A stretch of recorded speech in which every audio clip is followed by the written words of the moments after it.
Hey everyone, today we're going to be taking a look at the Grams 28 151 Stealth Backpack, which is a leather tech and everyday carry bag that can also handle your camera gear. Grams 28 makes some really premium and high quality leather accessories. I recently featured some of their pouches in one of the roundup videos that I did, and I was very impressed with the design, the style, the quality, so I was excited to have a chance to get hands-on with their backpack. I've been using it for the past couple of weeks, and in this video I'm going to be talking about what it's been like to test it. I'll show you how I've loaded it out, walk through all the features, and I'll also talk about how it compares to some of the other similar bags that are currently on the market. Before jumping into the video, if you're new here, welcome. My name is Danny, and on this channel we love reviewing popular travel and everyday carry gear.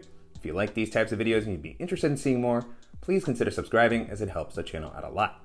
So with all that being said, let's go ahead and jump in. Starting off with the overall aesthetic, this has a pretty classic backpack silhouette that feels like it's been updated to be a little bit more stylish, modern. It's very minimal. There's not a ton of straps or attachment points along the exterior, which is going to allow it to blend in nicely into a more professional setting if you want to wear this with a nicer outfit, and it's also going to work great for exploring the city and traveling. As far as the materials, the bag feels very solidly built. I had high expectations on what this would feel like given the higher price point, and I have to say that so far the materials do feel very premium.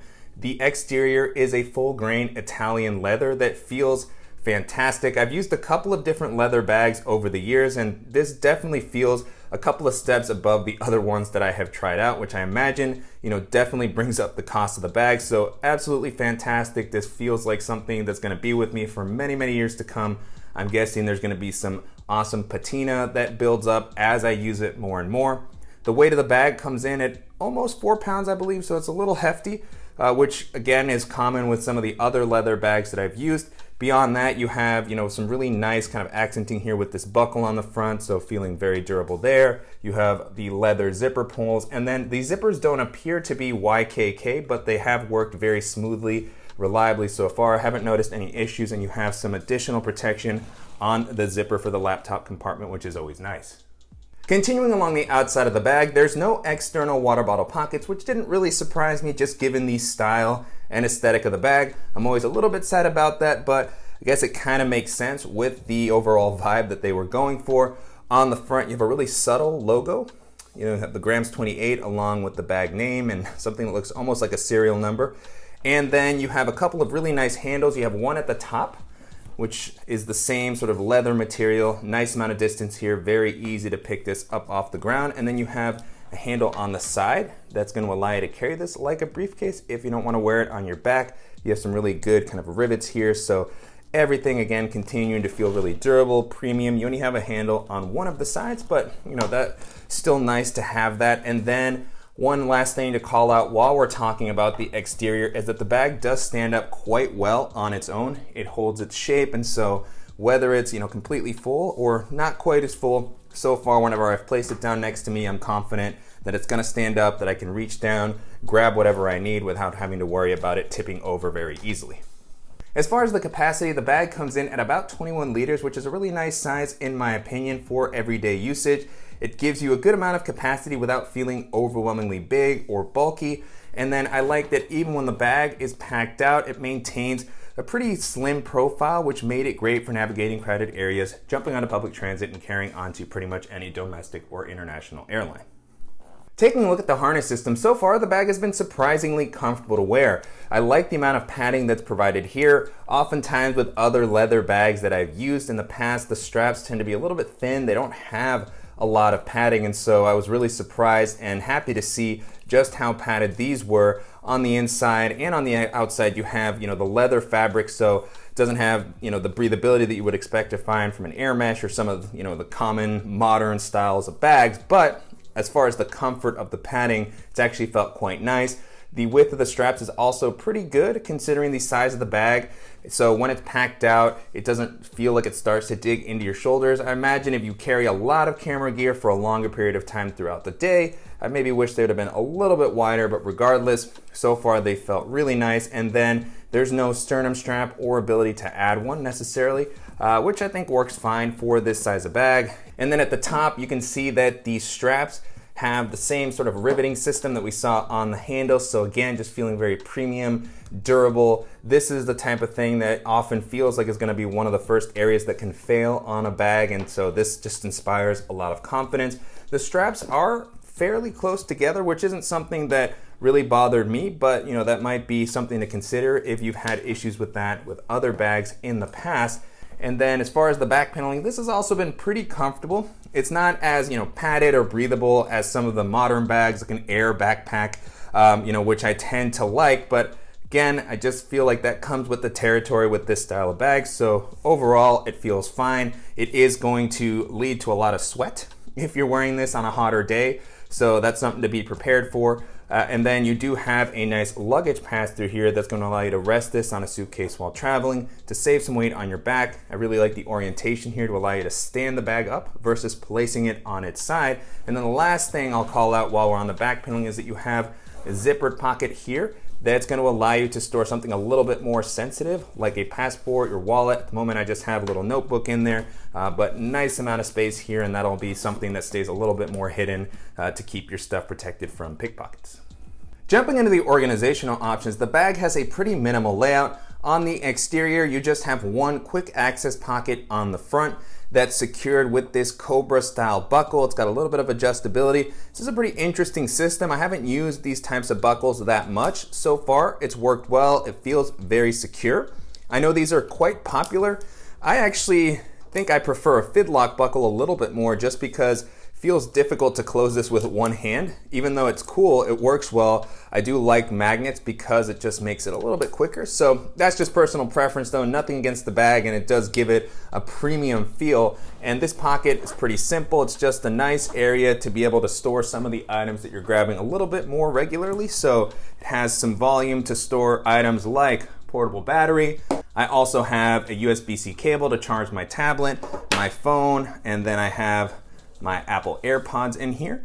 And now with the compartment empty, you can get a better look at the inside there. You also have a zippered pocket on the inside for anything that you don't want floating around. It has a good amount of space at the moment. The only thing I have here is a Field Notes notebook, but maybe a good spot for some additional cables, chargers, or other just things that you don't want accidentally falling out of the bag. And then on the back, you have external access to the laptop compartment. This is a top loading compartment, again with the well-protected zipper, and I like the orientation here. It matches up well with the luggage pass-through, so when you place this on your luggage, you can easily reach your device if you need to. And this is going to be able to hold up to a 16-inch MacBook Pro.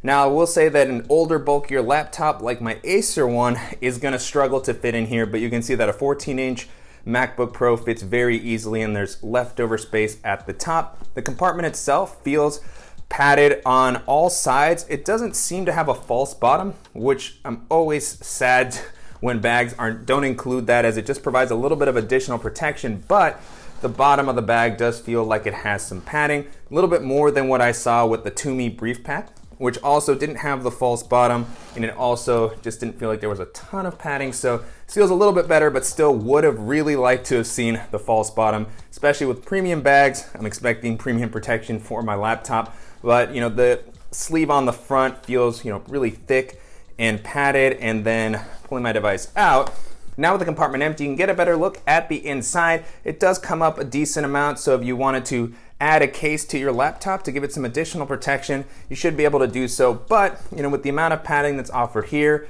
and on the bottom, although I wish that it had been pulled up, it still feels like my device is going to be well protected while I'm on the go. And then in this area, you also have an additional pocket that's going to work well for holding some of the other accessories that you might want to carry with your laptop. At the moment, I have my laptop charger with the power brick in here. I also have my GoPro. So I really like the amount of space that's provided. This is also maybe something that could pair well with a pouch if you just want to have all of your items in a smaller tech pouch.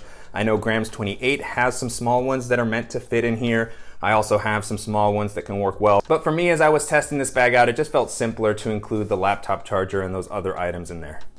And then the last area that we're going to be taking a look at is the main compartment. This is a top loading bag, but The zipper still opens up enough to give you visibility into this main area. Again, we have 21 liters of space here. Still have a little bit of leftover space at the top. I kept the loadout a little bit simpler for this bag, even though this is 21 liters, with the way that things are laid out and the fact that this, kind of tries to pull double duty as a camera bag. The space just doesn't feel quite as open as some of the clamshell style bags that I've used in this size range. Regardless, still enough capacity for, the essentials that I would normally want to carry with me.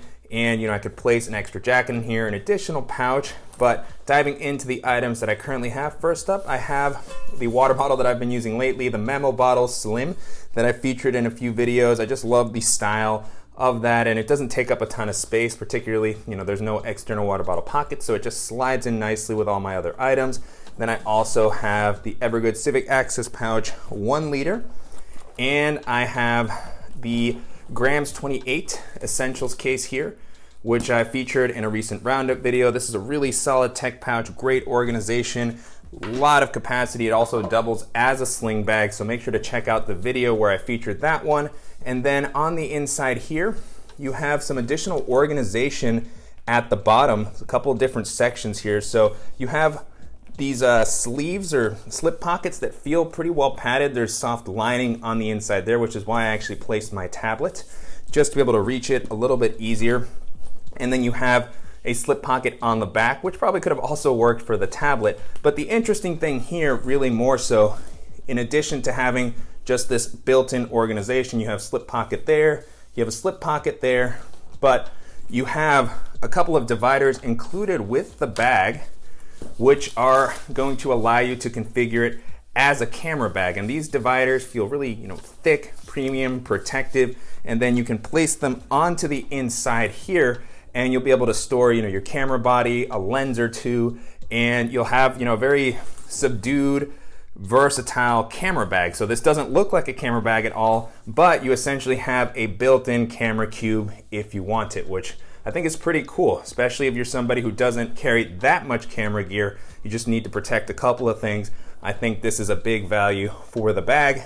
And then if you don't want to use them like me, I just took them all out for the moment, and then I could take advantage of the pockets that are provided here. I do wish that the zippers maybe came down a little bit more. You see, as I'm trying to show you the organization, it's tough to really showcase everything clearly, but pretty useful layout for camera gear. Beyond that, you have some internal organization in the compartment. It doesn't go overboard, but it's really functional. On the front, you have 2 zippered mesh pockets, great for smaller items that you're grabbing more regularly. In one of them, I just have a nail clipper set, but you can see some chargers, external battery, a hard drive fitting in here. And then the other one, I have my Apple Magic Mouse, so kind of a perfect fit there. You can see what's on the inside. And then on the back, you have a zippered pocket here in this main area with a good amount of volume. It actually comes up a decent amount, so this will be a great spot for any bulkier items that you're storing at the moment. I just have the sunglasses that I've been using as of late, but if I wanted to toss in my GoPro into there, maybe some other pouches, tech items, I'll be able to do so very, very easily. And as you fill this pocket out, it'll start to take up some space here. So you just kind of have to think through how you want to organize everything, but you have a lot of different options to do so. So pretty interesting layout here. Again, maybe not quite as spacious as I would be expecting from this size of bag, but lots of flexibility, great for your camera and your tech gear, and just a really simple but useful layout. Very stylish bag. And if you're interested in something that's going to be very premium, that's going to work well in a professional setting, if you have a little bit of a higher budget, then this is going to be a great option to take a look at. And so to wrap up, it's been a pretty great experience testing out the Grams 28 Stealth Backpack over the past couple of weeks. You can currently purchase this on the company site for about $800, so definitely premium pricing on this one. In the video that I did for the To Me Brief Pack, I talked about how that was one of the most expensive bags that I'd had a chance to test out up until that point at around $625. This one definitely kicks it up a notch at $800. Now, this was provided as a sample for review, so I just want to be upfront about that, especially as I get into the discussion around pricing. And I've shared some of my thoughts on premium bags in the past. As somebody who's a backpack enthusiast, I'm not opposed to paying higher prices for bags that I really like. I've done so with many of the collaborations that Carryology has done with different brands, GoRuck bags. And so, I see a lot of value in a high quality product, but that's definitely not going to be the case for everybody, and I totally understand that. There's going to be some amazing options from Air and Bellroy at around $200, $300. That might be a good alternative to something like this. They're going to protect your tech. They're going to offer a modern, stylish look. And then there's going to be some in a little bit of a higher price point with something like the Pioneer Panda Pack, which I've really liked, that feels kind of like a Tumi bag, but it's a little less expensive. Still very high quality. Troubadour also has some really interesting bags in kind of that price range. I really like their Pioneer backpack. It's a great work and gym bag. And then even something like the GoRuck Heritage GR1, which starts to get a little bit higher in price point. It's one of my favorite kind of all-purpose, stylish looking bags. And then you can keep going up in price to something like this, and I'm sure that brands like Gucci, Louis Vuitton are gonna have backpacks that are as expensive, if not more expensive than this. And so, there's just a wide range of prices. It's an interesting topic. It almost feels like I could probably do a whole video just discussing pricing in general. And so this bag, whether it justifies its price or not, of course is gonna be subjective. I think that the materials on this feel really premium and high quality, which wasn't the case when I used the Tumi Brief Pack. In my opinion, this one, especially being a leather bag, and I know that there's different tiers as far as the leathers and materials that are available, this feels quite, high quality compared to some of the other leather backpacks that I've used. And then just everything that's incorporated into the bag, like the dividers for the camera cube and the buckles, it all just feels very premium and like it probably costs a good amount to make. So I tried to keep that in mind.